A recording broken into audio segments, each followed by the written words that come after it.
Mantan Perdana Menteri Israel Yair Lapid mengkritik pidato Perdana Menteri Benjamin Netanyahu di sidang Majelis Umum PBB.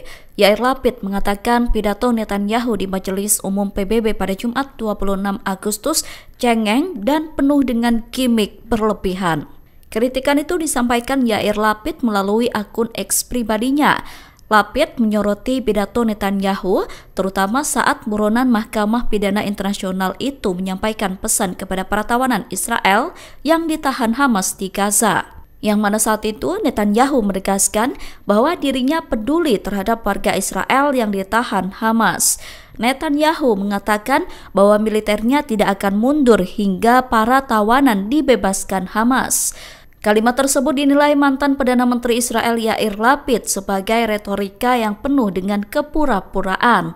Lapid mengatakan Netanyahu justru memperburuk keadaan negaranya dengan menyampaikan pidato di PBB dan tidak bisa menghentikan tsunami diplomatik. Kedatangan Perdana Menteri Israel Benjamin Netanyahu di New York untuk berpidato dalam Majelis Umum PBB disambut aksi demo besar-besaran.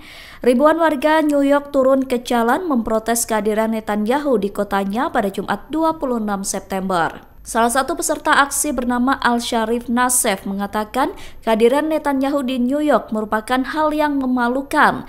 Nassef mengatakan Netanyahu seharusnya berada di Den Haag untuk diadili Mahkamah Pidana Internasional atau ICC atas kejahatan perang yang telah ia lakukan di Gaza. Ia menyebut semua warga New York yang melakukan aksi demo mendukung penuh penangkapan Netanyahu. Sementara itu, pendemo lainnya bernama Megan Fridet merasa jijik sebagai warga New York karena Netanyahu berada di kotanya. Ia mengaku marah dan malu karena Netanyahu menginjakkan kaki di New York. Menurut Fridet, Netanyahu tidak pantas berada di New York karena merupakan seorang buronan internasional. Adapun pendemo di New York mengibarkan bendera Palestina dan meneriakkan bebaskan Palestina. Mereka juga mengkritik kebijakan Israel yang melarang masuknya bantuan ke Gaza. Menurut mereka, aksi blokade Gaza yang dilakukan Israel membuat bencana kelaparan mematikan di wilayah Palestina. Hotel tempat menginap Perdana Menteri Israel Benjamin Netanyahu ikut menjadi sasaran amukan massa yang menentang aksi genosida Israel. Sejumlah demonstran bahkan ditangkap oleh petugas kepolisian New York pada Jumat 26 September waktu setempat. Dilansir dari The Guardian, puluhan massa mengepung Hotel Netanyahu yang berada di Lenox Hill, sisi timur Manhattan. Hotel tersebut berada tidak jauh dari gedung PBB. Massa membawa bendera Palestina dan spanduk bertuliskan genosida. Demonstran juga menabuh genderang dan meneriakkan pembunuh bayi hingga bebaskan Palestina. Sejumlah umpatan untuk Israel dan Netanyahu juga menggema di sekitar hotel. Petugas kepolisian sempat memukul mundur massa dengan menggiring mereka ke trotoar. Polisi kemudian melakukan penangkapan terhadap sejumlah massa aksi tanpa disertai kekerasan. Demonstrasi itu terjadi saat Netanyahu berkunjung ke New York untuk menyampaikan pidatonya dalam sidang PBB.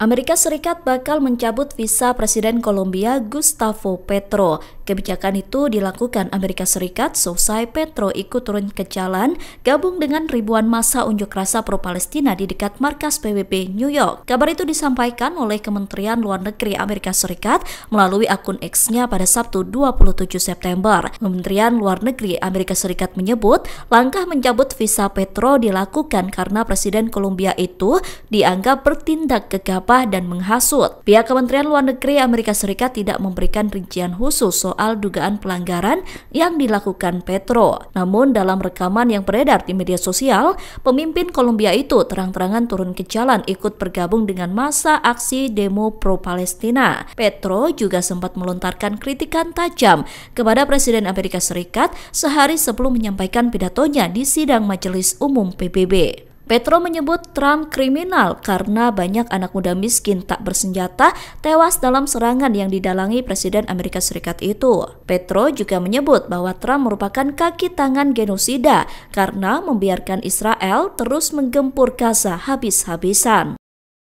PBB mengungkap aksi keji Israel terhadap Gaza atas serangan udaranya. Berdasarkan data PBB, ternyata militer Israel melancarkan serangan udara setiap 8 hingga 9 menit sekali. Selama 24 jam terakhir, operasi Israel meningkat pesat bersamaan dengan dampak besar pada penduduk sipil Gaza. Kabar itu disampaikan oleh juru bicara PBB, Stephen Dujarric, dilansir pada Sabtu 27 September. PBB memperingatkan serangan ekstrim Israel bisa menghancurkan warga sipil Gaza.